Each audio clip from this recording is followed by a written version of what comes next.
A história do pádel começou no século XIV com uma adaptação do tênis, chamado de tênis de alto mar. O jogo era praticado a bordo de navios ingleses, onde as viagens duravam dias.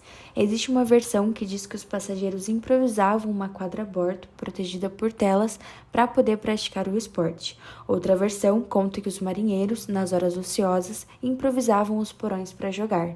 Usavam remos para lançar bolas uns aos outros com o auxílio das paredes. Em 1924, houve a migração do jogo para a terra firme, com a improvisação de quadras nos parques de Nova York.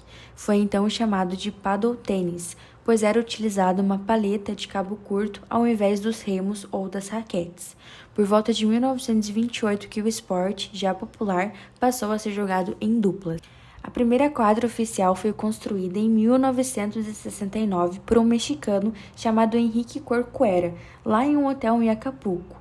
4 anos depois, um amigo espanhol se interessou pelo novo esporte e, quando retornou para a Espanha, construiu 2 novas quadras, depois de aperfeiçoar alguns detalhes da quadra e das regras do jogo. Nos anos 80, o pádel chegou à Argentina. Ele ficou tão famoso que foi o segundo esporte mais praticado depois do futebol.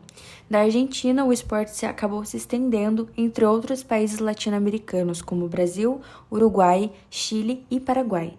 A Federação Internacional de Pádel foi criada em Madrid em 1991 e no ano seguinte foi realizado, lá na Espanha, o primeiro Campeonato Mundial de Pádel, com a participação de 11 países americanos e europeus.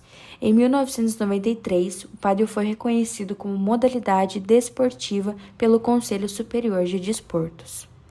Características gerais. O pádel é um jogo disputado entre duas duplas. A bola é a mesma do tênis, mas a quadra há diferenças.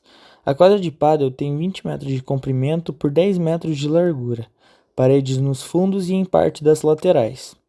Algumas utilizam vidro ou blindex nas paredes, garantindo visualização do jogo.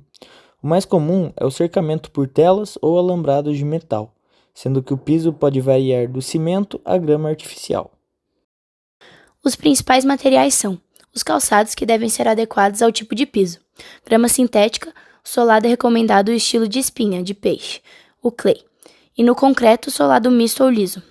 A raquete pode ser mais agressiva ou conservadora, e o overgrip é para manter a aderência para uma boa empunhadura, evitando que o cabo da raquete fique frouxo na mão. Temos 3 tipos recomendados. Na aderência, utilizamos normalmente as marcas Adidas e Babolat Feel. Para absorção, a marca Drop Shot e para o conforto, o Bull Paddle. O Hendre é uma solução para quem transpira em excesso pelas mãos. E temos também a munhequeira, uma peça para evitar que o suor do braço escorra para as mãos e também é muito utilizado para secar o rosto. O manguito auxilia na circulação e também ajuda a prevenção de lesões e fadigas, utilizando no braço dominante. E o boné para áreas externas e retenção de suor. As principais regras do paddle são: o esporte é praticado obrigatoriamente por 2 duplas. Cada atleta joga com uma raquete e a bola pode quicar uma vez no chão. Caso quique 2 vezes, é ponto do adversário. O saque é feito por baixo da cintura, obrigatoriamente. Cada atleta pode jogar com as paredes de fundo e laterais. O paddle utiliza a mesma contagem de pontos do tênis. Para ganhar um game, será preciso ganhar no mínimo 4 pontos. Por exemplo, 15-0, 30-0, 40-0 e game. Ao ganhar 6 games, a dupla ganha um set, e ao ganhar 2 ou 3 sets, dependendo do campeonato ou escolha entre as equipes, a dupla ganha a partida. Um meio alternativo para quem não consegue encontrar o local apropriado para a prática seria usar um local fechado com paredes resistentes, uma corda como rede e recortar uma raquete com madeira e uma bolinha de tênis.